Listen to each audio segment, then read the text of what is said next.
नमस्कार, मी पी थोरात. आजच्या व्हिडिओमध्ये आपण नवीन एक अपडेट तुमच्याशी मी शेअर करणार आहे. सर्वांपर्यंत महत्त्वाची न्यूज पोहोचली असेल. Assistant professor in government pharmacy college ही जी गट अ ची क्लास 1 ची पोस्ट आहे, ग्रुप ए ची पोस्ट आहे, त्याचा नवीन सिलेबस अपडेट झालेला आहे. या महत्त्वाच्या व्हिडिओमध्ये आपण 2 महत्त्वाचे अपडेट जाणून घेणार आहोत, ज्याच्यामध्ये तुम्हाला मी मागचा जो सिलेबस आहे बाकीच्या वेगवेगळ्या पोस्टसाठी तो काय असणार आहे, त्याच काय होतं आणि आता जो सध्या नवीन सिलेबस अपडेट झालेला आहे. तर जेही लोक फार्मसी झाल्यानंतर असिस्टंट प्रोफेसर या पोस्टसाठी प्रिपेअर करत असतील, मागच्याच वर्षी मला वाटतं याच्या भरपूर वॅकन्सी होत्या आणि ह्या पोस्ट भरल्या गेल्या. तर ज्या एक्झामसाठी जर नवीन लोक प्रिपेअर करत असतील तर सर्वांसाठी महत्त्वाची अपडेट आहे. जो सिलेबस आहे तो कशा प्रकारचा सिलेबस असेल, त्याचबरोबर आता हा सिलेबस चेंज झाल्यानंतर आता ड्रग इन्स्पेक्टरचा सिलेबस चेंज होईल का, बाकीच्या कुठले सिलेबस चेंज होण्याची शक्यता आहे, त्या सर्व महत्त्वाच्या गोष्टी आजच्या व्हिडिओमध्ये तुमच्याशी मी शेअर करायचा प्रयत्न करेन. त्याच्यामुळे व्हिडिओ शेवटपर्यंत पाहत राहा. अशा प्रकारचं हे दोन्ही PDF तुम्हाला मी एकत्र दिलेले आहेत. पहिलं PDF आपण बघू शकता, assistant professor in a government pharmacy colleges. त्याच्यानंतर खाली PDF मी एक दिलेला आहे, त्याच्यामध्ये आपली drug inspector food and drug administration group B याचा सिलेबस दिलेला आहे. त्याचबरोबर आणखीन एक असिस्टंट कमिशनर नावानी पोस्ट आहे आपली गट अ ची, ग्रुप ए ची. त्याच्यासुद्धा सिलेबस खाली दिलेल्याप्रमाणे मी ड्रग इन्स्पेक्टरच्याच लेवलचा किंवा हा सिलेबस कॉपी तुम्हाला मागच्या एक्झाममध्ये तुम्ही बघितली, मागच्या 2024मध्ये ज्या एक्झाम कंडक्ट करण्यात आल्या होत्या 23-24मध्ये, तर त्या एक्झाममध्ये तुम्हाला अशा प्रकारची सेम सिलेबस कॉपी जी की ड्रग इन्स्पेक्टरची सध्या आहे, चेंज झालेली नाही, तर त्याच्यामध्ये आपण बघितली होती. भलेही ग्रुप ए ची पोस्ट असेल, गट अ ची पोस्ट असेल, तरीही त्यांनी इथे असलेल्या ग्रुप बीच्या पोस्टसारखा आपण असिस्टंट कमिशनर या पोस्टसाठी सिलेबस बघितलेला होता. आता जो नवीन सिलेबस आलेला आहे असिस्टंट प्रोफेसरसाठी, तर तो आपण थोडक्यामध्ये डिस्कस करून घेऊयात. जे लोक प्रिपेअर करत असतील त्यांनी केअरफुली बघा. एक्झाम ही 200 मार्काची असते. इथं सांगितल्याप्रमाणे तुम्ही वर चेक करू शकता. एक्झाम ही 200 मार्काची आहे. मुलाखतीचा जर आपण विचार केला तर तुम्हाला इथं तुम्ही बघू शकता 50 गुण इथे तुम्हाला मुलाखतीसाठी दिलेले आहेत. 200 गुणाची एक्झाम आणि मुलाखतीसाठी इंटरव्ह्यूसाठी 50 गुण. त्याच्यानंतर खाली बघा, प्रश्नसंख्या एकूण 100 प्रश्न तुम्हाला याच्यामध्ये बघायला भेटतील. एका प्रश्नासाठी 2 गुण असे 200 गुणाची एक्झाम आहे. एक्झामचा टाईम ड्युरेशन बघितला तर 1 तास तुम्हाला म्हणजे 60 मिनिटे दिले जातात. त्याच्यामध्ये आपल्याला 100 प्रश्न सॉल्व करायचे असतात. एक्झामचा दर्जा पदवी लेवलचा आहे, म्हणजे बी फार्मसी लेवलचे प्रश्न तुम्हाला विचारले जातील आणि माध्यम हे तुमचं इंग्रजी असणार आहे. प्रश्नपत्रिकेचे स्वरूप ज्याच्यामध्ये बहुपर्यायी म्हणजे MCQ लेवलची ही तुमची परीक्षा होत असते. लक्षात येते, 1 तास आहे आपल्याला, त्याच्यामध्ये आपल्याला 100 प्रश्न सॉल्व करायचे असतात. डिग्री लेवलचा सिलेबस किंवा डिग्री लेवलचे प्रश्नाचा जो हार्डनेस आहे तो डिग्री लेवलचा असणार आहे आणि MCQ लेवलची तुमची ही परीक्षा होत असते 200 मार्काची, ज्याच्यामध्ये मुलाखतीचे 50 मार्क. खाली बघू शकता तुम्ही, निगेटिव्हचा जर विचार केला तर तुम्हाला 25% किंवा 1/4 निगेटिव्ह सिस्टीम याच्यामध्ये बघायला भेटते. म्हणजे जर तुमचे 4 प्रश्न चुकले तर तुमचा इथं 1 मार्क हा त्या मेन मार्कामधनं वजा होत असतो. तर ह्या आपल्यासाठी एवढ्या महत्त्वाच्या अपडेट होत्या. आता नेमका सिलेबस कशा प्रकारचा दिलेला आहे याच्यावरती थोडक्यामध्ये आपण चर्चा करूयात.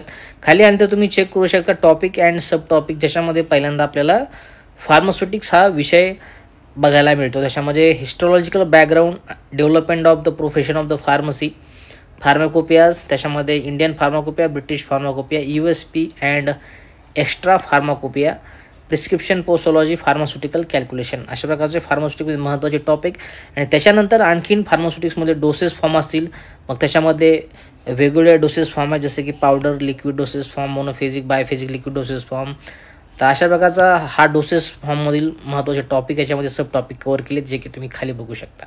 त्याच्यानंतर नेक्स्ट सुटिक्समधला सब टॉपिक बघा, classification of the disperse system and their general characteristic. त्याच्यामध्ये जसं कोलोडल असेल, कोर्स रिओलॉजी असेल, डिफॉर्मेशन सॉलिड असेल, अशा प्रकारचे छोटे छोटे टॉपिक्स याच्यामध्ये सब टॉपिक कव्हर केलेले दिसत असतील. त्याच्यामध्ये नेक्स्ट टॉपिक पुन्हा आपला महत्त्वाचा सुटिक्समधलाच आहे, नोव्हेल ड्रग डिलिव्हरी सिस्टीम, ज्याच्यामध्ये कंट्रोल, पॉलिमर्स, मायक्रोकॅप्सुलेशन, नॅनो म्युकोसल, इम्प्लांटेबल, ट्रान्सडर्मल, अशा प्रकारचे महत्त्वाचे सब टॉपिक कव्हर केलेले तुम्ही इथे चेक करू शकता. त्याच्यानंतर नेक्स्ट सिलेबस कॉपीमध्ये आपण बघू शकतो फार्मास्युटिकल केमिस्ट्री, तुम्ही इथे चेक करू शकता. फार्मास्युटिकल केमिस्ट्रीचा नेक्स्ट पॉईंट सिलेबसमध्ये दिलेला आहे, ज्याच्यामध्ये आपण इथं चेक करूयात इनऑर्गॅनिक केमिस्ट्री, ज्याच्यामध्ये जनरल मेथड ऑफ प्रिपरेशन आणि असे त्याच्यानंतर नेक्स्ट टॉपिक आहे गॅस्ट्रो इंटेस्टायनल एजंट. त्याच्यानंतर स्टिरिओआयसोमेरिझम, बायोकेमिस्ट्रीचा टॉपिक टाकलेला आहे, मेडिसिनल केमिस्ट्रीचा टॉपिक टाकलेला आहे.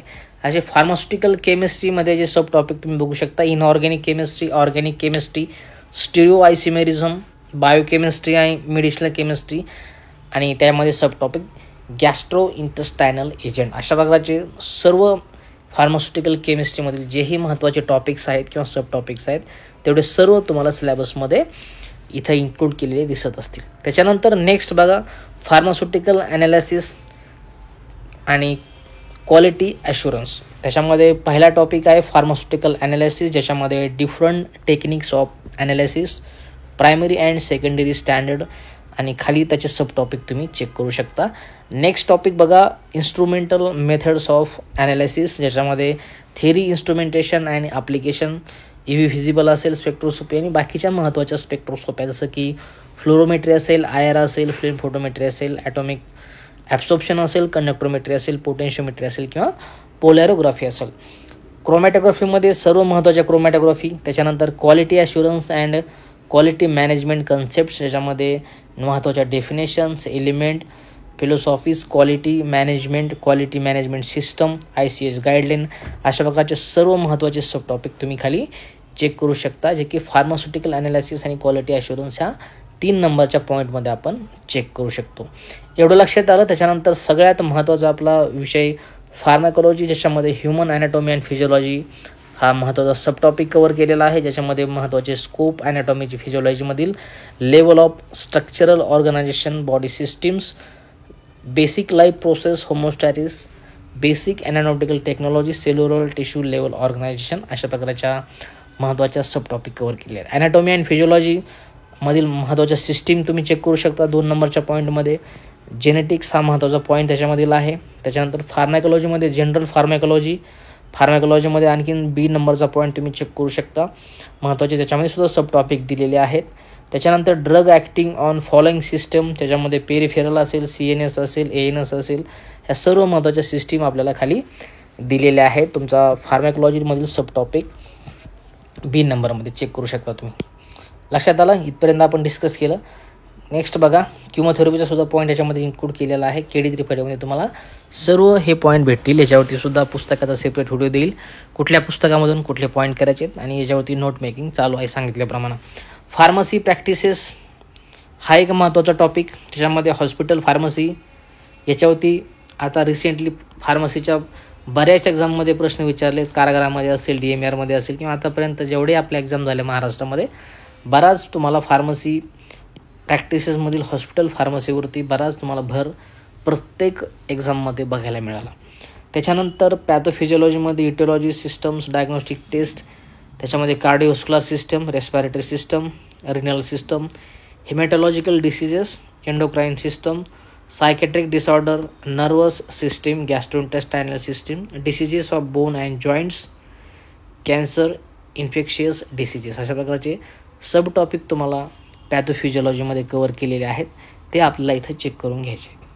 6 नंबरचा पॉईंट फार्मॅकोग्नोसी, ज्याच्यामध्ये महत्त्वाचे definition, study of biological source, chemical nature and use of the drug of a natural origin containing the following constituent, त्याच्यामध्ये महत्त्वाचे हे sub topic. Indian system of medicine, herbal drugs, herbal food interactions, evaluation of the drug, सर्व topic तुम्हाला GKPमध्ये बघायला भेटतील. मी याच्यावरती डिटेलमध्ये व्हिडिओ देणार आहे. सिलेबस टॉपिक कॉपीमधील प्रत्येक पॉईंट घेऊन सेपरेट पुस्तक डिस्कस करेल, आणि सर्व पॉईंट कुठे तुम्हाला बघायला भेटतील. आणि याच्यावरती तर नोट मेकिंग सांगितल्याप्रमाणे चालू आहे, त्याच्यावरती तुम्हाला सेपरेट व्हिडिओ देईलच. अलाइड सब्जेक्टमध्ये कॉम्प्युटर ॲप्लिकेशन फर्स्ट इयरला सब्जेक्ट आहेत काही युनिव्हर्सिटीमध्ये, ते सुद्धा याच्यामध्ये इन्क्लूड केलेले आहेत. Concept of information system and software, application of the computers in pharmacy, environmental science, त्याच्यानंतर महत्त्वाचा विषय मायक्रोबायोलॉजी, याचेसुद्धा टॉपिक खाली चेक करून घ्या. बायोटेक्नॉलॉजीसुद्धा त्याच्यामध्ये टाकलेलं आहे, याचेसुद्धा खाली सब टॉपिक दिलेले आहेत. त्याच्यानंतर फार्मास्युटिकल केमिस्ट्री, याचेसुद्धा महत्त्वाचे टॉपिक चेक करायचे. 8 नंबरमध्ये biostatistic research methodology and pharmaceutical jurisprudence, हे महत्त्वाचे 2 टॉपिक. त्याच्यामध्ये स्टॅटिक्समध्ये इंट्रोडक्शन महत्त्वाचे सब टॉपिक, रिसर्च मेथडॉलॉजीचे इंट्रोडक्शन त्याचे sub topic, data design analysis experiment, त्याचे महत्त्वाचे टॉपिक चेक करायचे आहेत, ज्याने ज्युरिस्प्रुडन्स सांगितल्याप्रमाणे सर्वांना माहिती आहे, याच्यावरती नेहमी प्रश्न विचारले जातात. त्याच्यामध्ये code of pharmaceutical ethics, right to the information act, introduction to intellectual property rights, हे महत्त्वाचे 3 टॉपिक.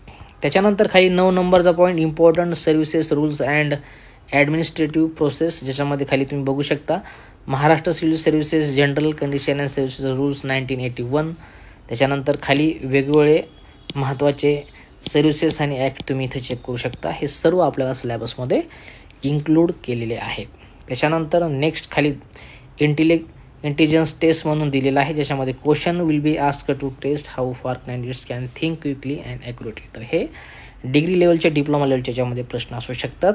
आणि खाली सर्वात महत्त्वाची एक नोट दिलेली आहे, ज्याच्यामध्ये आपण इथे चेक करूयात काय दिलेलं आहे. The basic pharmacy syllabus serial number 1 to 8 is based on the syllabus prescribed by the Pharmacy Council of India for B.Pharm course. For any clarification, additional detail, the syllabus prepared by PCI should be referred to and treated as a final. The topics in a bold letter indicate the major area having the subtopics. Wherever acts rules are prescribed in above syllabus, latest amendments features to be considered. तर या नोटमध्ये असं दिलेलं आहे की आपले जे semester 1 पासून तर सेमिस्टर 8 पर्यंत, मी बी फार्मसी म्हणजे बी फार्मबद्दल बोलतो आहे, या 4 वर्षामध्ये आपल्याला जे 8 सेमिस्टर आहेत त्याच्या डिटेलमध्ये 2021मध्ये नवीन सिलेबस पब्लिश झालेला आहे. PCIने जुना सिलेबस अपडेट करून 2021मध्ये एक नवीन सिलेबस अपडेट केलेला आहे, ज्याच्यामध्ये आपले 1 ते 8 सेमिस्टरमधील सर्व जेही 4 वर्षाचा महत्त्वाचा बी फार्मसीचा सिलेबस आहे तो दिलेला आहे. त्याच्यावरती सुद्धा पुढच्या व्हिडिओमध्ये चर्चा करूयात. हे सर्व सिलेबसची PDF आपल्या टेलिग्राम चॅनल आयडियल फार्मसी कोचिंगवरती तुम्ही डाउनलोड करू शकता. सर्व तिथे दिलेले आहेत. त्याच्यामध्ये सांगायचा अर्थ एवढाच आहे की जोही लेटेस्ट सिलेबस असेल त्याच्यानुसार बाकीच्या जर अमेंडमेंट सिलेबसमध्ये झाल्या तर तो सिलेबस एक फायनल सिलेबस कन्सिडर केला जाईल. आणि सांगितल्याप्रमाणे 1 ते 8 जेही महत्त्वाचे सिरियल नंबर इथं म्हणतो आणि आपण त्याला सेमिस्टर म्हणूयात, तर ते सेमिस्टरचा जोही 8 सेमिस्टरचा सिलेबस असेल PCIने जो दिलेला आहे बी फार्मसीला, तर तो जो सिलेबस आहे तर तो सिलेबस हा फायनल समजला जाईल किंवा त्याला एक स्टँडर्ड म्हणून जर या सिलेबसमध्ये काही अपडेशन असेल तर त्या 1 ते 8 सेमिस्टरमधील सिलेबसनुसार त्या अपडेशन करण्यात येतील. याचा अर्थ जोही आपला जवळपास 150 ते 158 पेजेसचा बी फार्मसीचा सिलेबस आहे जो की 1 ते 8 सेमिस्टरमध्ये विचारला जातो, तर आपल्याला या नोटनुसार तो सर्व सिलेबस आपल्याला या एक्झामसाठी थोडक्यामध्ये वाचावं लागेल.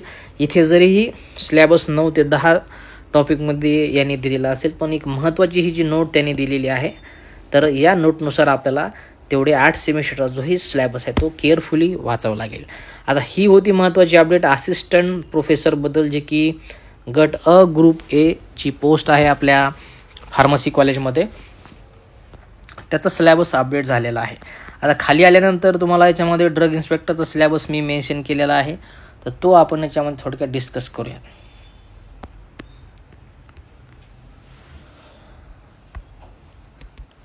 तर हा तुम्ही चेक करू शकता. औषध निरीक्षक अन्न व औषध प्रशासन गट ब, drug inspector food and drug administration. आणि हाच सिलेबस आपल्याला असिस्टंट कमिशनर ही जी आता पोस्ट भरल्या गेली 2024मध्ये, तर त्याच्यामध्ये सुद्धा बघायला भेटला होता. 2021मध्ये नव्यानेच ही पुन्हा PDF साईटवरती MPSCच्या अपलोड करण्यात आली. त्याच्यामध्ये ड्रग इन्स्पेक्टरचा अशा प्रकारचा सिलेबस दिला होता.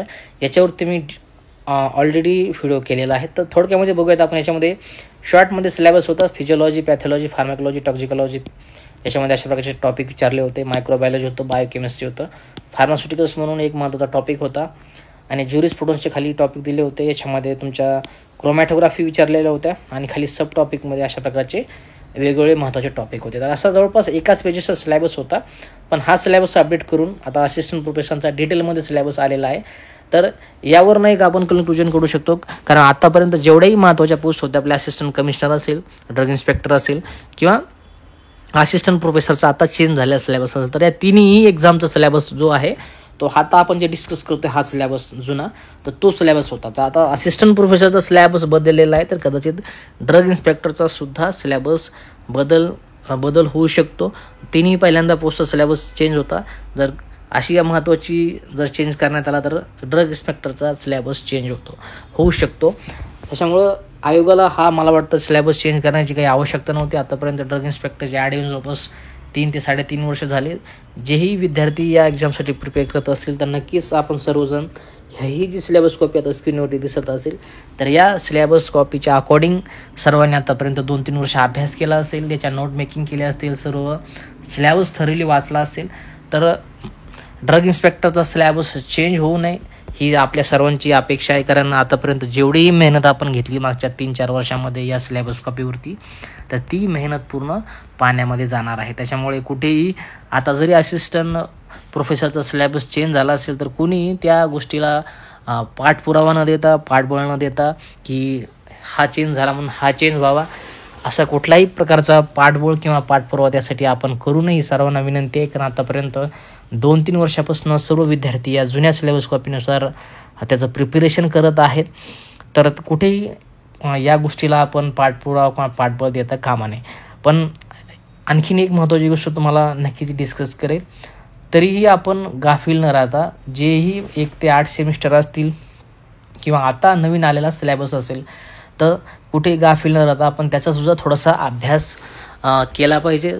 अचानक जर आता या नोटिफिकेशनसारखं जर अचानक MPSCच्या आपल्या ड्रग इन्स्पेक्टरच्या जागेचं नोटिफिकेशन आलं आणि जरा सिलेबस चेंज करण्याची आवश्यकता त्यांना वाटली आणि जर त्यांनी असिस्टंट प्रोफेसरचा सिलेबस जर कॉपी पेस्ट करून टाकला तर आपल्या सर्वांची जी केलेली मेहनत आहे ती पाण्यामध्ये जाणार. त्याच्यामुळे अभ्यास करत असताना ही तर सिलेबस कॉपी आपल्याला करणं गरजेचं आहेच. त्याचबरोबर नवीन आता जो सिलेबस असिस्टंट प्रोफेसरसाठी आलेला आहे तो एकदा केअरफुली वाचून घेणं गरजेचं आहे. त्यानिमित्ताने आपल्याला बाकीचे सुद्धा 4 सब्जेक्ट आपल्या डोळ्यासमोर जातील, डोळ्याखालून जातील. नवीन 4 पॉईंट आपल्याला बघायला भेटतील. थोडंसं जास्त आपला स्टडी त्यानिमित्ताने होईल. 4 सब्जेक्ट आणखीन आपण त्यानिमित्ताने वाचू, 4 MCQ त्यानिमित्ताने आपण सोडवू.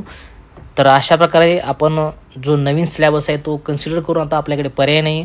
जरी अचानक तो सिलेबस चेंज झाला तर कुठेही डिप्रेशनमध्ये न जाता आपण त्यासाठी प्रिपेअर असणं गरजेचं आहे. आणि आत्ताच मी तुम्हाला सांगतो की हा सिलेबस आता चेंज झाला तर ड्रग इन्स्पेक्टरचा सुद्धा सिलेबस चेंज होऊ शकतो. त्याच्यामुळे आपण अगोदरच त्यासाठी प्रिपेअर असलेलं खूप गरजेचं आहे. ही सिलेबस कॉपी तर आपल्याला तोंडपाठ पाहिजेच. त्याचबरोबर मी सांगितल्याप्रमाणे वरची सिलेबस कॉपी जेही 8 सेमिस्टरमध्ये महत्त्वाचे सब्जेक्ट आहेत तर ते तुम्ही एकदा थरोली त्याच्या व्यवस्थित नोट्स काढा, सगळ्या सब्जेक्ट वाचा आणि डिटेलमध्ये त्याचा आपण अभ्यास करणं गरजेचं आहे. तर ही होती एक महत्त्वाची अपडेट. आतापर्यंत जेही महत्त्वाचे सिलेबस होते ड्रग इन्स्पेक्टर, असिस्टंट कमिशनर आणि असिस्टंट प्रोफेसर या तिन्हीचेही सिलेबस सेम होते, जे की खाली तुम्ही स्क्रीनवरती बघू शकता. हा 2 पेजेसचा सिलेबस कॉपी किंवा सिलेबस त्यांच्यासाठी होता. पण नवीन सिलेबस जो आलेला आहे अपडेटेड सिलेबस तो हा वरचा आहे. त्याच्यामुळं समोरचे सुद्धा सिलेबस जर चेंज झाले तर आपण त्यासाठी प्रिपेअर असणं गरजेचं आहे. त्याच्यामुळं अलर्ट राहून नवीन सिलेबस कॉपीनुसार ह्या दोन्ही सिलेबस कॉप्या कन्सिडर करून आपण त्याचा अभ्यास करणं गरजेचं आहे. बाकी सर्व महत्त्वाच्या सिलेबस कॉप्या आपल्या आयडियल फार्मसी कोचिंग या टेलिग्राम चॅनलवरती तुम्हाला भेटून जातील. तुम्ही तिथून डाउनलोड करून एक्झामचा अभ्यास करू शकता. तर अशाच प्रकारच्या महत्त्वाच्या अपडेट तुम्हाला मी वेळोवेळी या यूट्यूब चॅनलवरती आणि आपल्या टेलिग्राम चॅनलवरती देत असतो. पुढच्या महत्त्वाच्या अपडेटसाठी तुम्ही मला इथे जॉईन करू शकता. तर आजच्या फक्त एवढंच. भेटूया काय पुढच्या महत्त्वाच्या अपडेटसोबत. तोपर्यंत तुमची काळजी घ्या. जय हिंद, वंदे मातरम.